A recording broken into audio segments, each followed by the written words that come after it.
Should be good. That's fine. Maybe I can.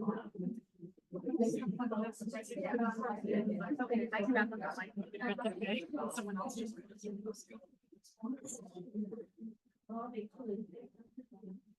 Hello, hello. You guys hear me all good? Yeah. Wonderful. Don't look at the heaps. Okay, it's time for the museum announcements before we get started.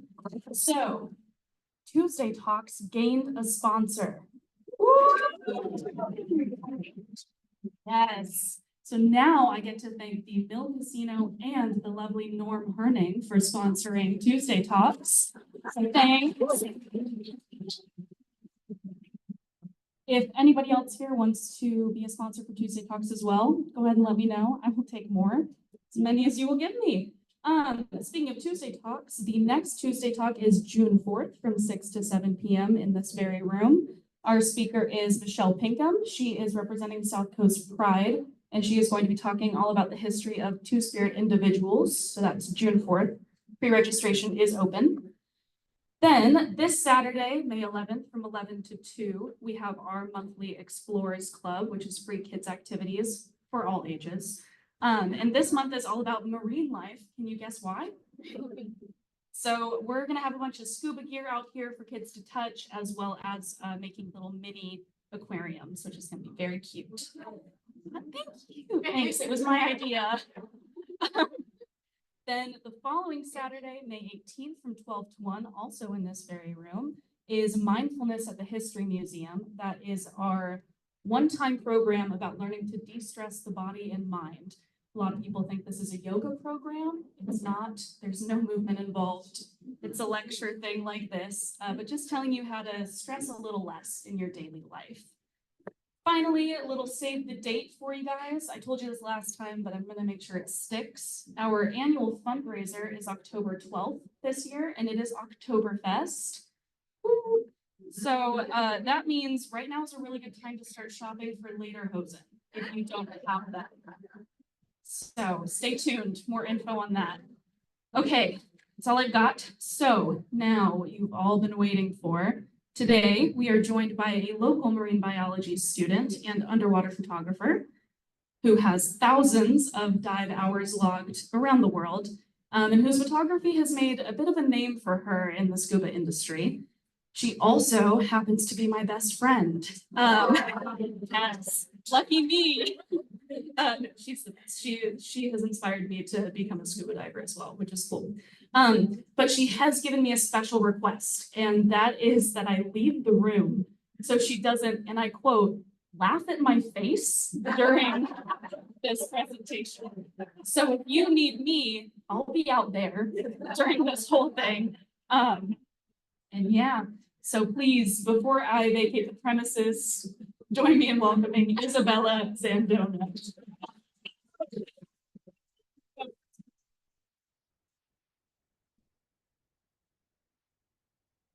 Okay, can everyone hear me? Are we good? Okay, I'm just waiting until Sire leaves. Bye, Sire. Everyone say bye, Sire. All right, hi, everyone. Wow, what a turnout. I was not expecting so many beautiful faces in the crowd today. So thank you so much for being here. And before I get started, I just wanted to thank the Coos History Museum for having me and all of you. And especially Sire, who can probably not hear me right now, but she really encouraged me to get out of my comfort zone with this. So thank you, Sire. Also, shout out to my family who's watching me over Zoom, and they're in Brazil and Amsterdam. So thank you for staying up with me. And then to all of you for being here. I have my OIB folks in the back. And I have my lovely barn family over here at the front too. So thank you. Thank you.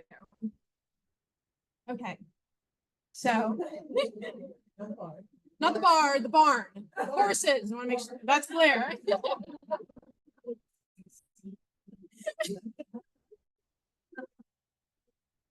All right, so tonight I am taking you guys scuba diving with me. Is everyone ready? Yes. Okay, cool. Okay, I lied. I don't have any gear here with me today, but we'll use our imaginations. Okay. So imagine It's 5 a.m. on a Sunday. It's cold outside and it is so quiet, and that's because nobody is as crazy as you are. You're gearing up, stepping into 4 layers of clothes and your dry suit, doing safety check after safety check, and preparing the dive plan with your dive buddy. Everything is good to go, and you're walking towards the freezing cold water. Oh, and by the way, this is only your 10th dive, so you have no idea what you're doing. You're in the water now, and while pretending to be confident, you put your regulator in your mouth and signal to your buddy that it's time to go beneath the waves. Your body tenses up as that cold water slowly covers you. All of a sudden, you're 30 feet below the waves, but something feels off with your gear, so you're kneeling on the ocean floor trying to fix it. And let's keep in mind, we're diving in Seattle in our imagination, okay? And that water is not clear. Then something catches your eye. You see a massive figure moving quickly towards you. You're in utter disbelief at what you see. And that's because you had no idea this animal existed in Seattle. As it approaches closer to you, you can start to make out the details of the animal. Large eyes, thick gray skin, around 7 feet long, with 6 distinctive gills. You watch as your buddy sticks out his hands, touching the beast's nose and ushering him away. Oh, shoot. You literally have your GoPro on you. Why aren't you recording this experience? Now you're scrambling to find the small camera, scrambling to detach it from yourself, and scrambling to find the on button. Finally, you point your camera to the beast as it slowly swims away.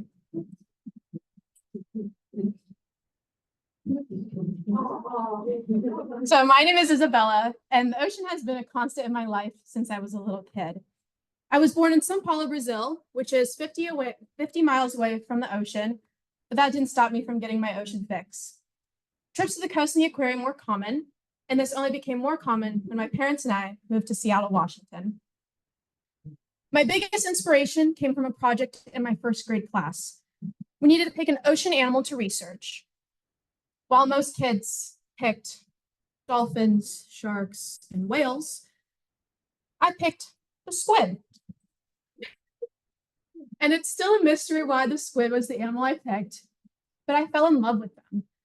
So much so that I made my parents drive me to Pike Place Market to buy freshly caught squid for me to dissect, which is a very weird request from a 6-year-old. And to make matters weirder, I asked my teacher if I could bring the squid to class when we performed our presentations. She said yes, but I don't think she thought I'd be bringing in dead squid to the classroom. Let me say, the classroom did not smell great, especially because I brought the squid in my pencil pouch. But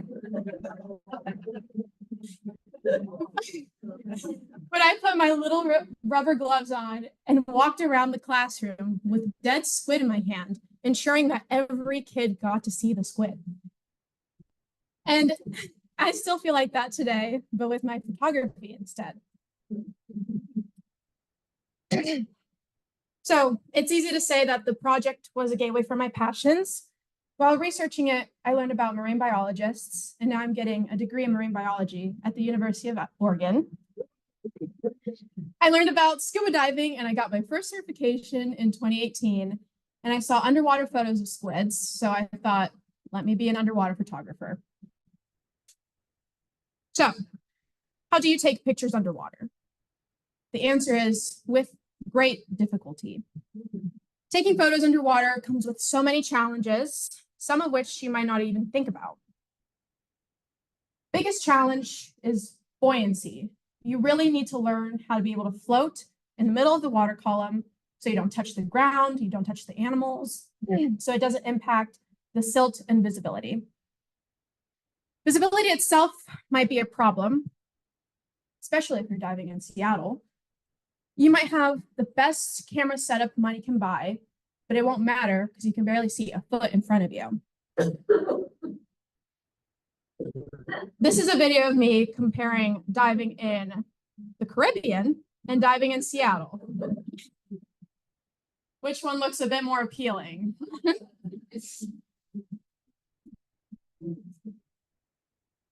Then you need to have patience to wait for marine life and find marine life. And the thing that sucks is you can't just ask them to pose for you. And I've tried, I've begged, I've really tried, and it does not work. And of course, the longer you wait for marine life, the colder you get. And I have come so close to hypothermia probably every dive. And I'm telling you guys, it's not a good experience. Don't try it. Besides the cold, there is current.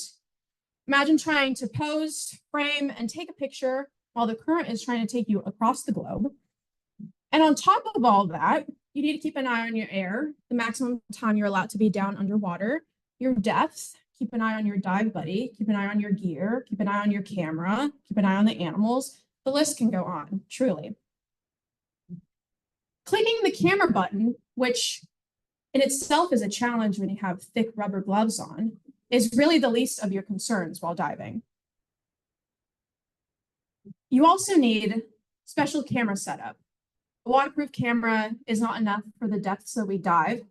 The pressure would damage the electronics. So you need both the camera and what we call a housing, and I have a few up here that I'll get into in a second. So basically you lock the camera inside the housing and it prevents the water from getting in and for the pressure affecting it. And to go along with that, you also need specialized video lights or flash that are also water and pressure resistant. I really didn't know I was going to fall in love with photography, and I initially didn't get into scuba diving for that reason. As I mentioned in my opening story, I started with the GoPro. These are some of the photos from my early years as a scuba diver. This is from 2018, and that little square is a GoPro, and that's what I was using back then. Here's a bigger upgrade to a different GoPro. And you can see the housing that the GoPro is sitting in. And see, these are the shots that I took with the GoPro. They're not the best, so warning you, they're really not that good. If you can't tell, this is a wolf eel inside a pipe. And then these are some anemones. Wow, right? Yeah. And this is another anemone. I promise you, they're actually very beautiful. This photo does not do it justice. This is part of an octopus. And then this is a little nudibranch, which we'll get into later. And that, I guess, is also a nudibranch. Who really knows? So the real passion started with this workhorse of a camera, which I have up here in the front. And this is the Olympus TG6, which is probably the most go-to camera for a diver. It was originally my dad's camera, and then I stole it for a few dives, and he only recently got it back. I did learn a lot with this camera, and the TG6 was paired with these massive lights, and these are 4,200 lumen lights, each of those are. So it doesn't look that bright underwater, but if I was to flash it out in the crowd, you guys would be blinded. So here are some of my favorite shots underwater. This is a Caribbean reef shark, and this was taken in the Bahamas. This is my dad with his little sea turtle friend. This is in Bonaire. This is my favorite photo I've probably ever taken of a lionfish, and this was in Roatan. This little guy is a blenny, and this is when I started experimenting with macro photography, so taking photos of the little critters. This little blenny is probably the size of your pinky. And as you can see, he's got razor sharp little teeth. This is the little tentacles of an anemone. And here's a baby anemone. And these are tiny little nudibranchs. These are orange goddess nudibranchs. And they're very small. That right there is my pinky nail. But at one point, I felt like I hit a roadblock with the TG6. I kind of had everything under control with it, and I was no longer growing. Luckily for me, In 2022, I joined the Marlux team as an ambassador and later as a marketing associate. And Marlux is an innovative underwater camera company with a lot of standout products, and they set me up with just an absolute dream come true of a camera. This is my current camera right now, and I have her up here in the middle for you guys to look at. And inside is a Canon R6, which was my dream camera. Not only has Marlux helped me grow in my photography, they've also provided me with new experiences and a massive support group. My favorite memory so far is when they flew me out to New Orleans for the Demo Dive Show, which is the most important dive event ever. And I got to skip class for it, so double the fun. These people truly have become my friends and my mentors. Here we are again. This was our setup in New Orleans. Yeah, and they put me on the big screen in Times Square. And in Korea too.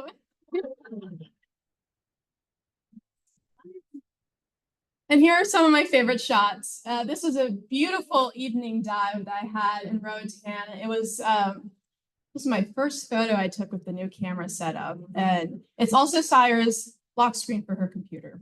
So Roatan. Roatan. It's a tiny little island, kind of in the middle of nowhere. Here we have a Caribbean reef squid, and this is the same squid, these two. This squid hung out with us for a full 60-minute dive. She would not leave us alone. She was waiting for that camera. She was like, get all my good sides, you know? I know. This is a green moray eel. He's friendly, I promise. Oh, big. Oh, yeah. I mean, his face was like this big. So yeah, he was a big boy, and he was hidden under a plane wreck, which was really cool. And this is a queen angelfish. You can see why she's named that. She is beautiful. Here we have the cutest little seahorse, very well camouflaged into coral. And this is my dad exploring a massive shipwreck.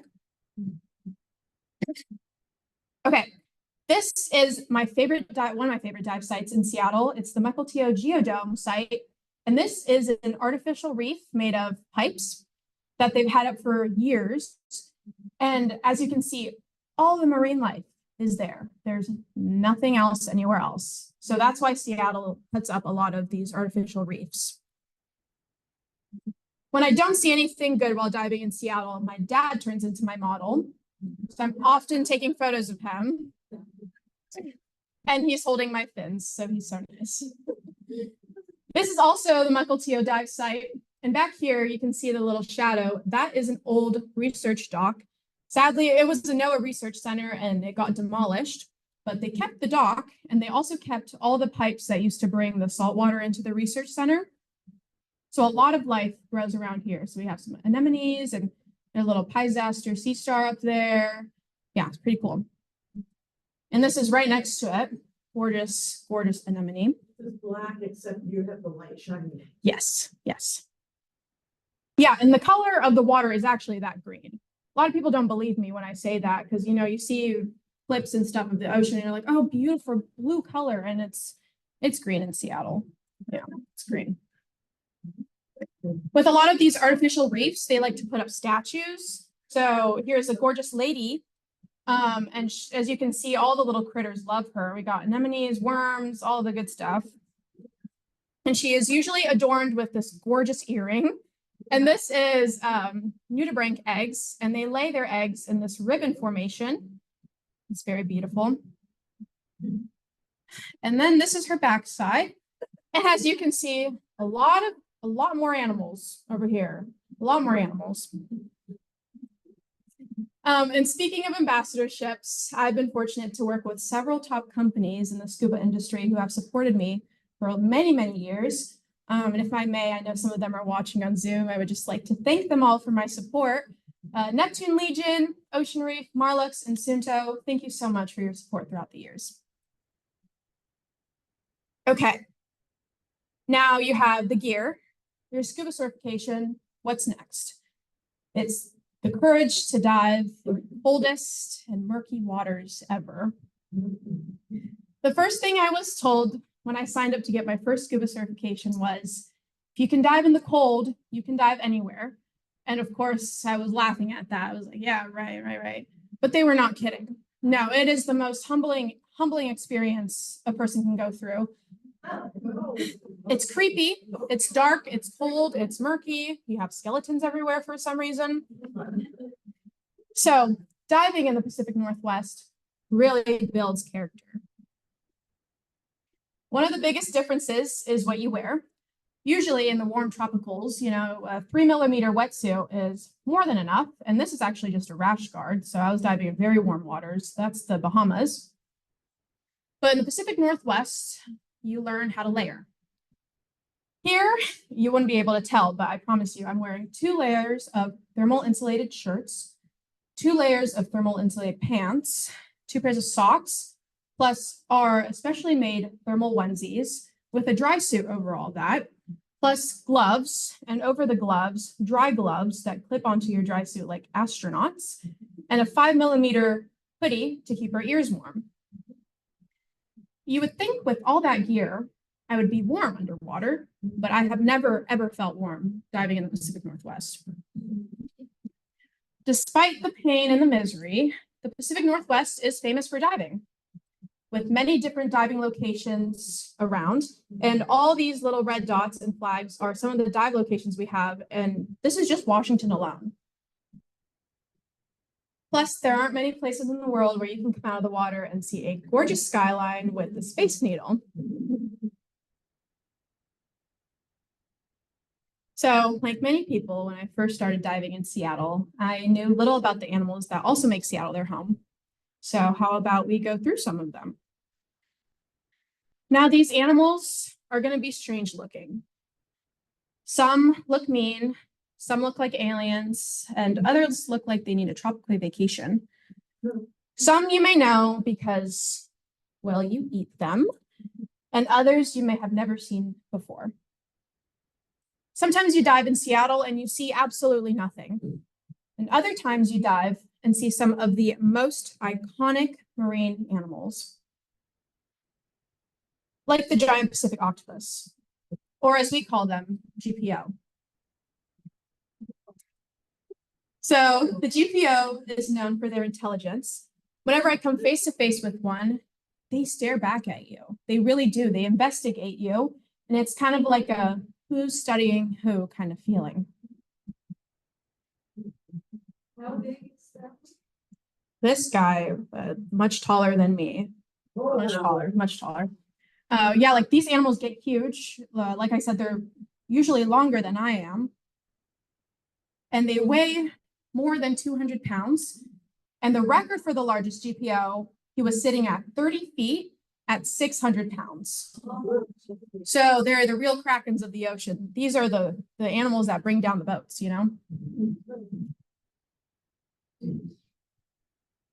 Female GPOs are the best mothers. They stay with their eggs until they hatch, meaning they don't leave their den at all, not to hunt, not to eat, nothing. And usually that's a 150 to 300 day period of staying in the den. The mother doesn't leave to ensure that all the eggs are clean and have plenty of oxygen and are safe from predators. Sadly, this means that the mother ends up dying. GPOs can lay 20,000 to 100,000 eggs, but only 1 to 2 make it through adulthood. And as you can see in this clip, all these little white patches on her skin and some on her tentacle are from fish already eating her alive. So, and this purple coloration that she has means that her time was near. And then I visited the dive site, I think a week and a half later, and she was already gone. Yeah. With 8 arms and 2,240 suckers, not only are they big, but they're strong. A single sucker can hold 35 pounds, just one.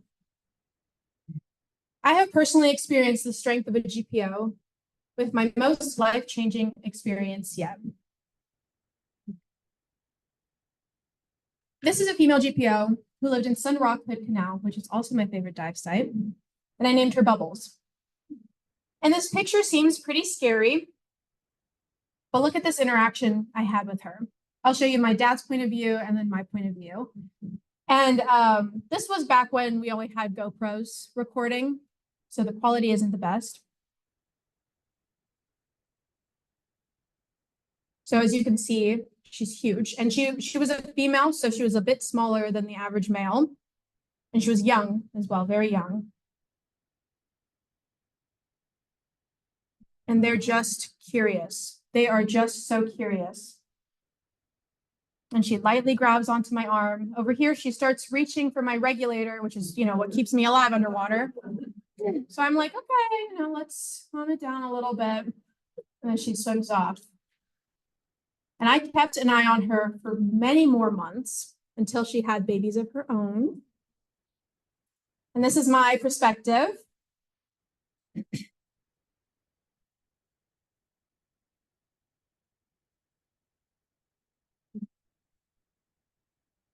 And here she is grabbing for that regulator.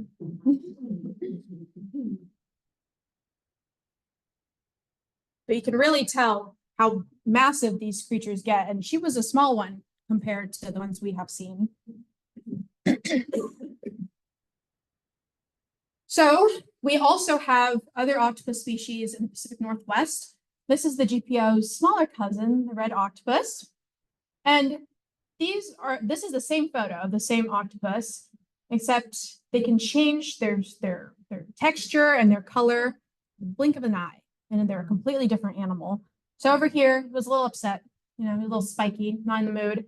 And over here, he's like soft and smooth and cuddly. But you can really see them quite often diving in the Pacific Northwest. Some of them are a little bit shy. Usually they tend to be a bit more shy than the GPOs. But once in a while, you get to see a crazy encounter of two of them fighting. And we don't know who started what or what the beef was all about, but yeah.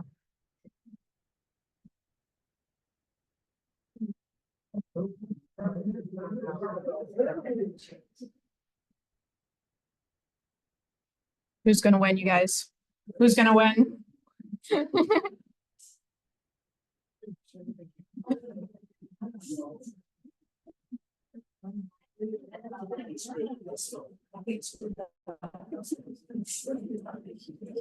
Okay, spoiler alert, the little one gets away. I know. All right, our next guest is one of my personal favorites. This is the black-eyed hermit crab, and they are so cute. I have to stop and take a photo every single time I see one.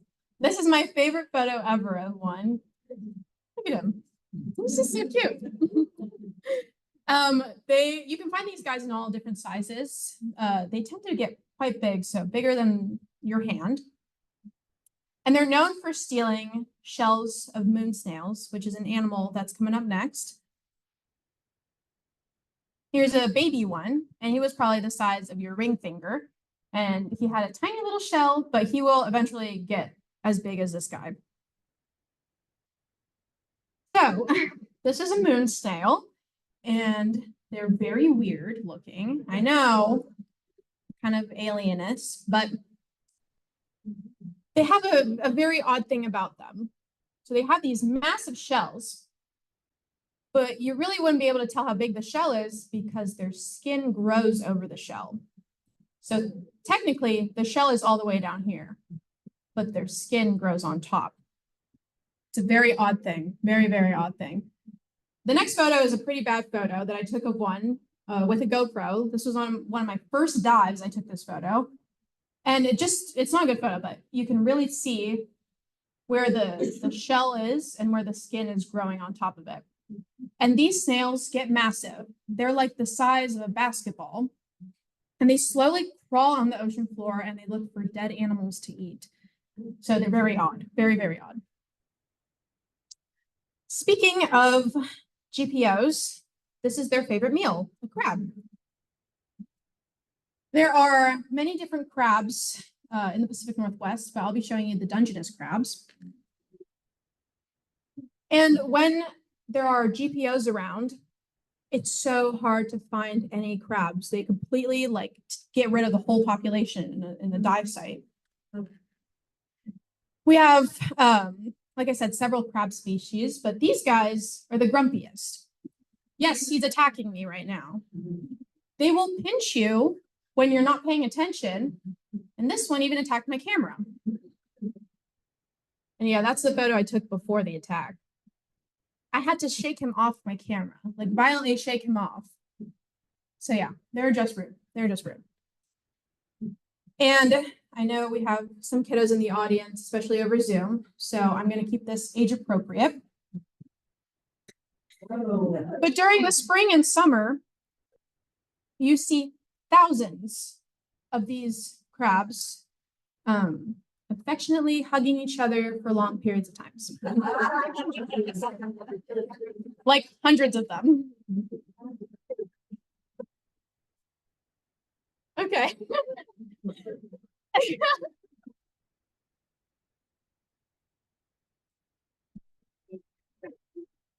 Okay, so from rude crabs, we're gonna go to the sweetest animals in the Pacific Northwest, the wolf eels, which despite the name, they're not eels, nor are they wolves. They're born so sweet and cute with this beautiful orange coloration, and then they grow up, and all of a sudden, they're just sweet. They look mean, I know. They're not. So they mate for life, and they share a den for the whole life. This one on the left here is the female, and she's a bit smaller than the male in this kind of darker gray color. Here's another, this is a little female, or a little male, young male. And they eat crabs and sea urchins, but to be able to do this, they kind of have these weird block teeth in the back. And these go all the way down their throat. Here's another photo. You can kind of see how their throat is like ribbed. It's a very weird thing. But I was very lucky to be able to capture this photo. She was yawning and I quickly got that shot. Here's a video of my favorite guy. He is absolutely massive. Like his head is the size of a basketball. And he's been at Sun Rock, my favorite dive site, for years. Like ever since I started diving, he's been there. And he loves to pose. He loves head scratches. You can give him a crab and he'll take it. And they're so friendly. They really are.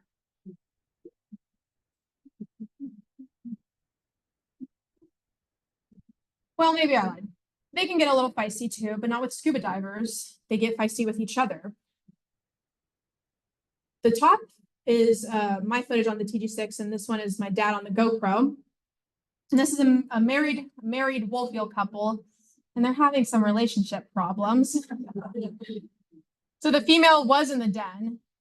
And you can see him kind of getting a little bit of a nibble out of her.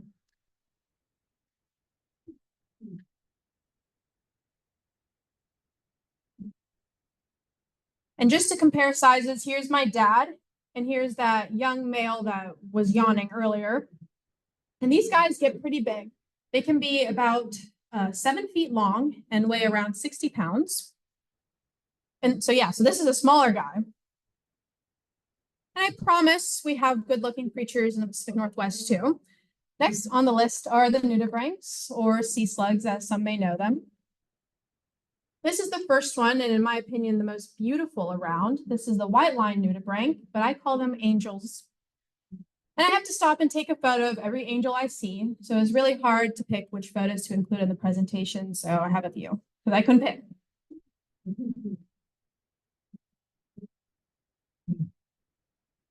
And they really glow like that in person. It's very impressive.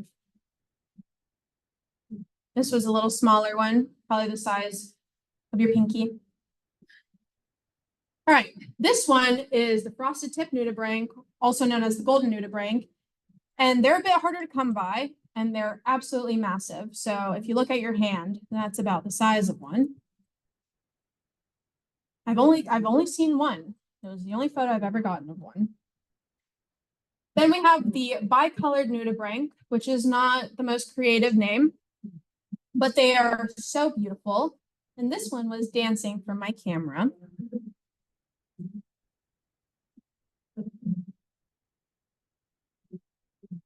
Another fan favorite is the clown nudibranch.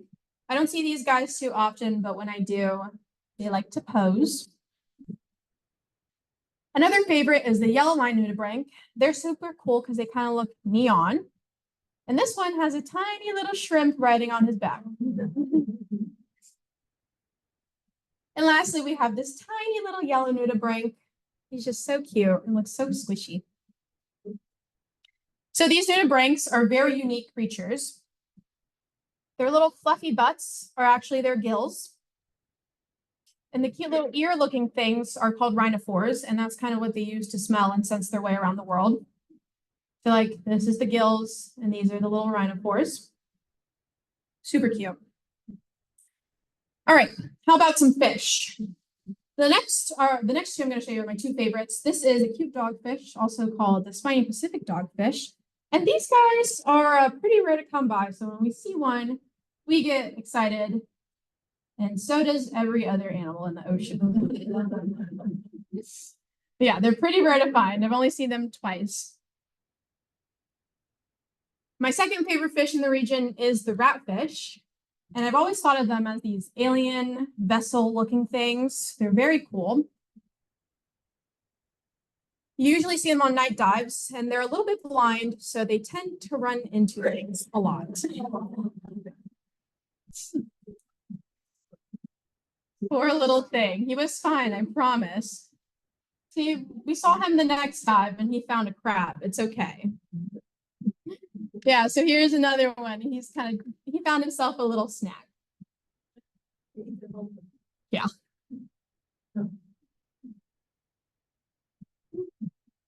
So he spent some time nibbling on that.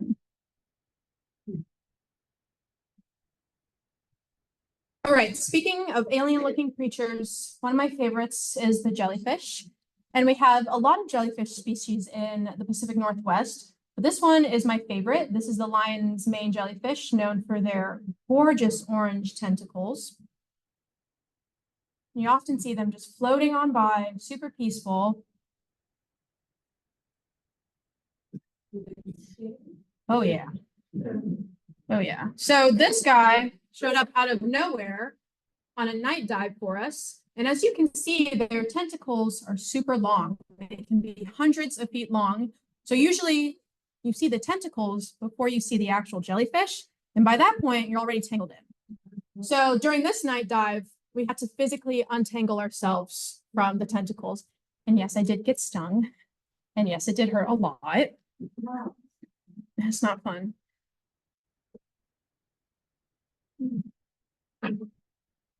And then we have the egg yolk jellyfish, and these guys are super elegant to watch. And as you can see, they also have super long tentacles. Like this one, it's already out of the frame. Those ones down there are too. They can be hundreds of feet long. And the bell of the jellyfish, the top here, was about 1.5 feet long. So these guys are very big as well. We also get a lot of moon jellyfish, but the moon jellyfish tend to be a bit smaller. So they kind of tend to end up in the wrong place at the wrong time. This guy has become a snack for this crab. Yeah, it's a little bit of a messed up world down in the ocean.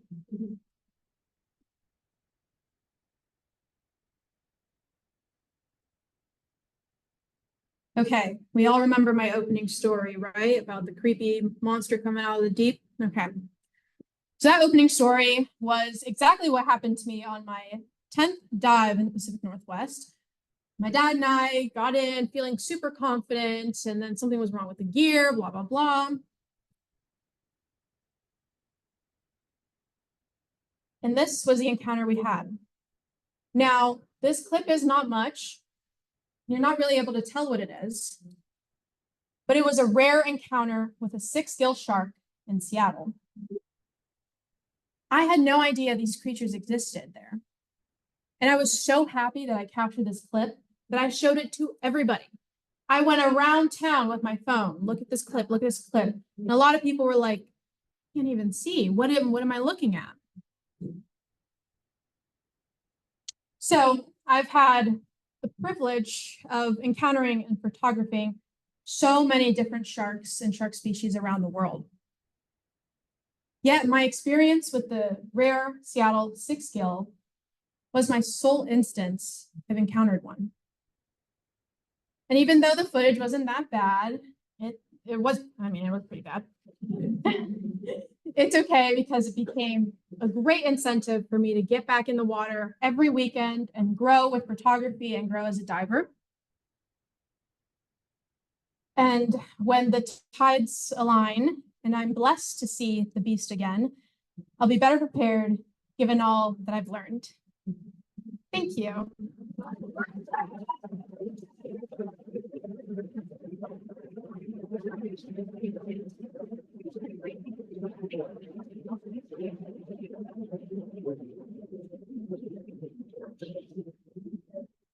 All right, do we have any questions? Yes. That was off of Alki Beach in Seattle. It was probably around 80 feet deep. Yeah. The wolf eel is no wolf or eel. What is it? It's a fish. I know, they should have named it something a bit more clarifying. Yes. Have you done any diving in Hawaii? Yes, I have. I've done a few dives in Hawaii, mainly off of the Big Island, and we did the manta ray night dive. Better to have nice warm water. It is. It really is. It's kind of a treat. I get it a few times a year. Yeah. How do I use it? Oh, it's heavy. It's very heavy. Right now, without the camera in it and without the big flash strobes, each strobe weighs around, I think, like 3 pounds. They're very heavy. I think it's about 20 or more pounds, which is very annoying to kind of lug around dive site to dive site. Yeah, yeah. But in the water, the buoyancy helps. Yes, so it becomes neutrally buoyant in the water. So if I let go of it, it floats. Basically, it floats. Yeah.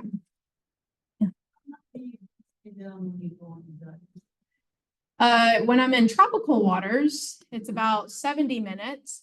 And then when I'm diving in Seattle and I'm freezing cold, it's like a 50, 60-minute dive. Yes, usually, like in Seattle, we do 2 tanks per day. Yeah. Yeah. How would you use this in your career? What's your ambition for this? My very big dream is Nat Geo photographer. Yeah. So when you go into the ocean and it's really that black or dark, how do you know where you're going? I mean, do you get lost? Yeah, there are moments where you're like, oh my God, what did I get myself into? Yes, of course. And yes, so we do have a compass and we set the compass in the direction of the shore. So a lot of the Seattle dives that I do are shore dives.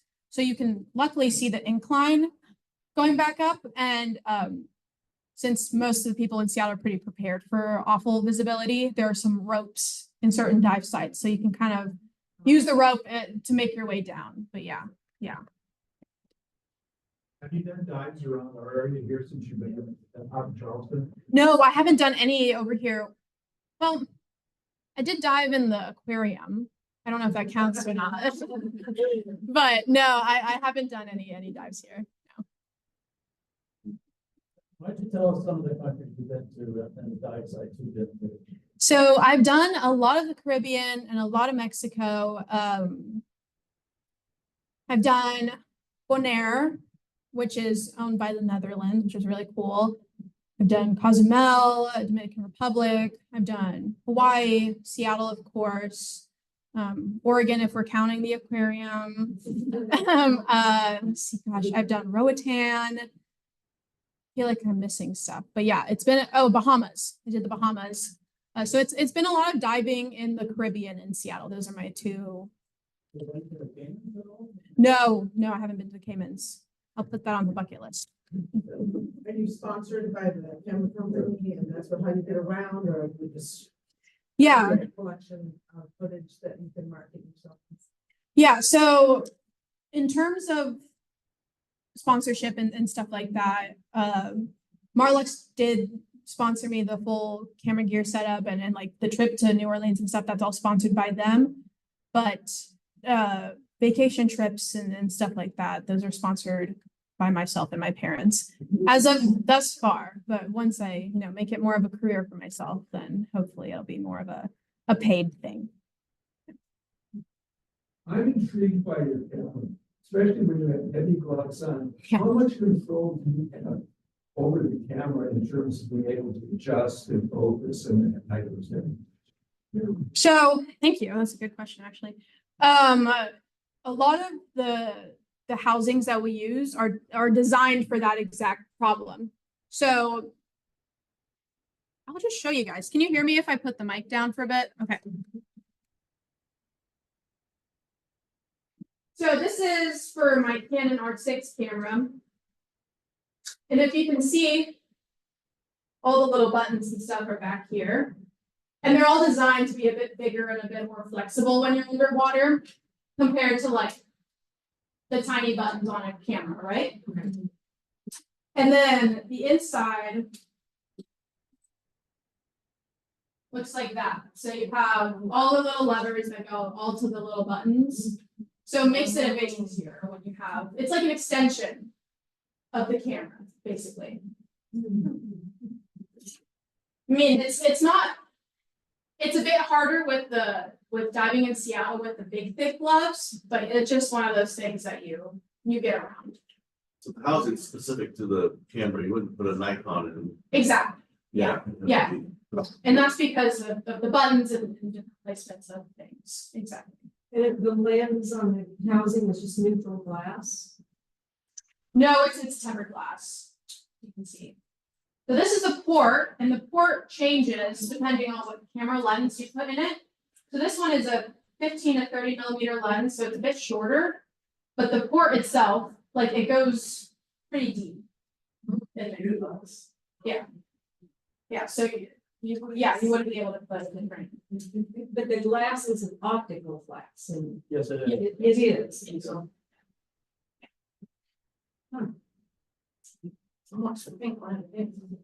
Oh, this is my a full face mask, which just helps keep your face a little bit warmer when you're diving in Seattle.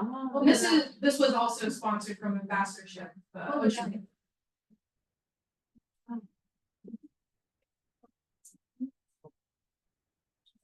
And it's pink.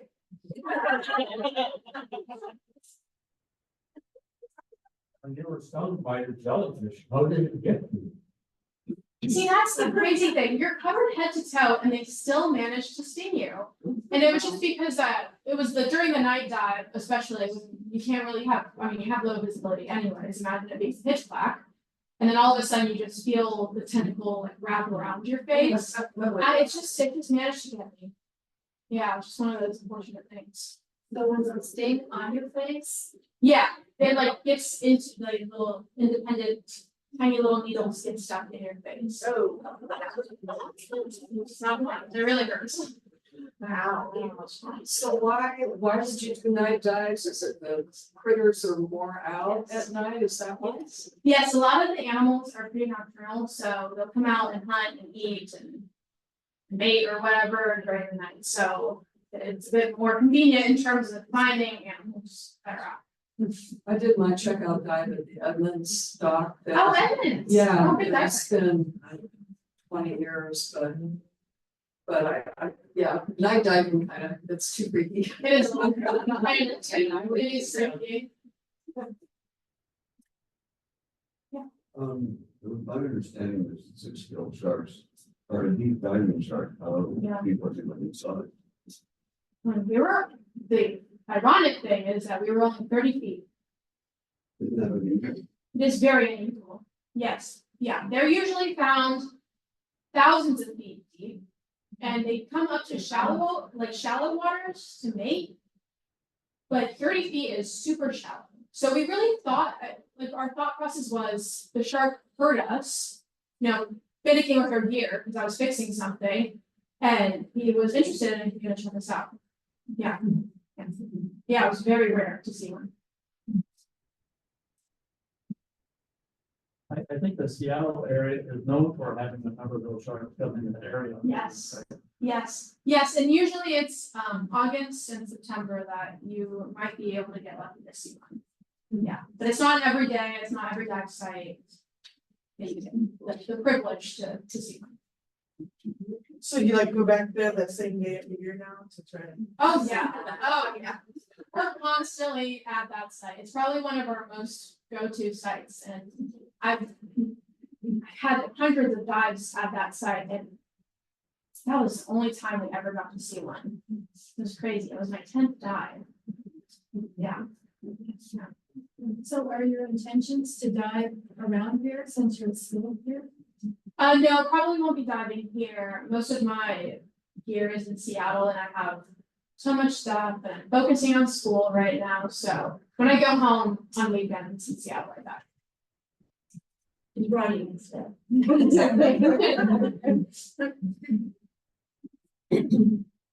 other questions? Julia here has a thing in common with you. Oh, I have a lot of scuba diving. You're kidding. You're not all the way here. We see each other. You get it. You get it.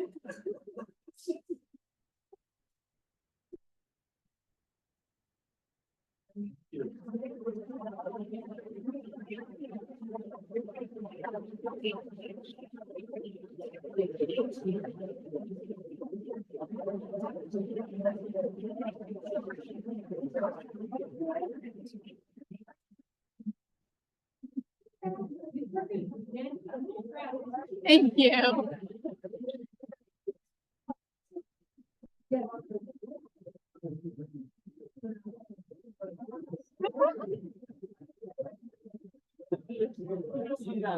You feel bad.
I appreciate you. Seriously, I appreciate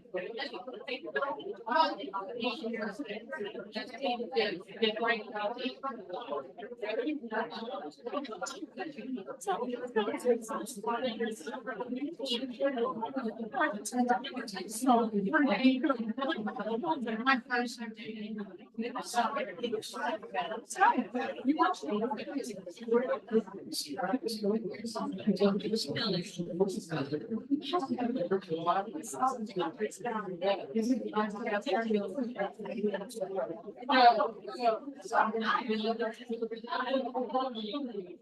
I know.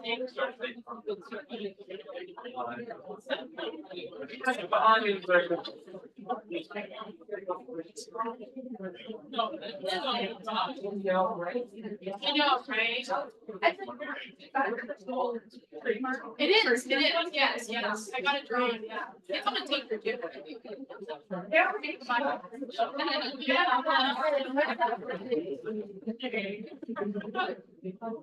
Thank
Sunlight.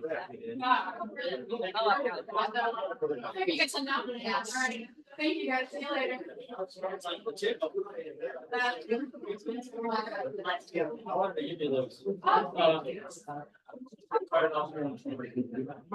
So what they do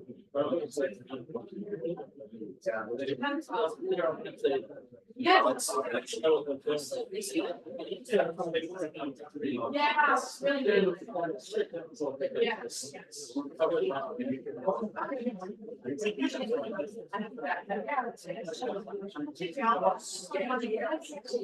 it's great.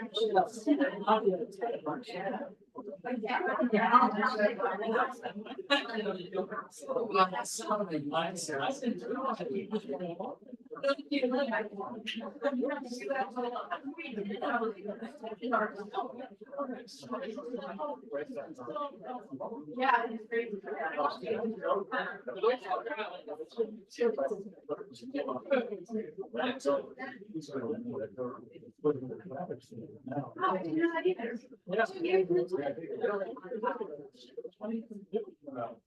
Did not know that. And so.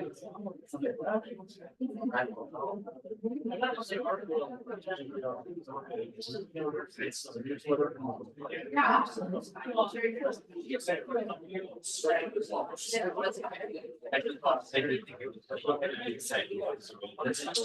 Yes, yes. You know.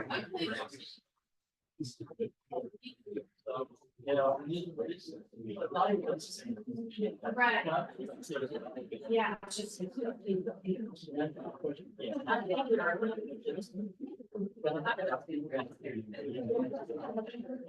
Yeah.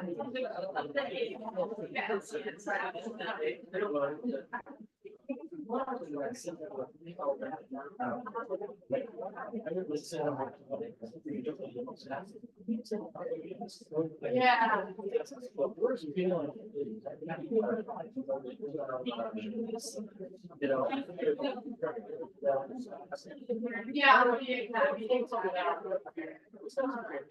Thank you. Yeah, absolutely. Yeah, I just realized. Everyone's still here.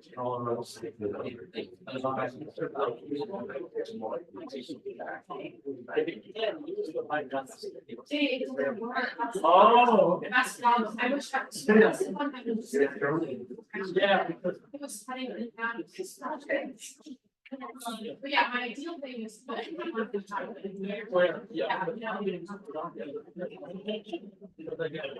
Yeah.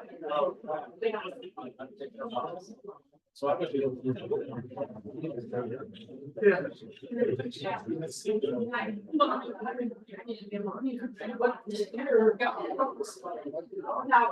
Yeah. No, this is never.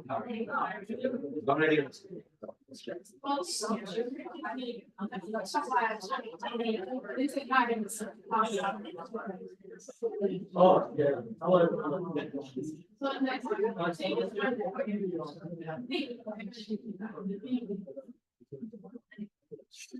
Yes, oh. Yes.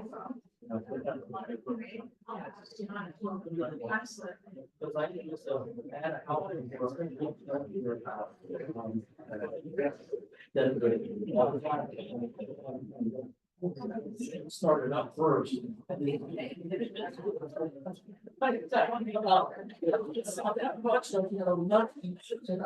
middle thing, yeah. Yeah.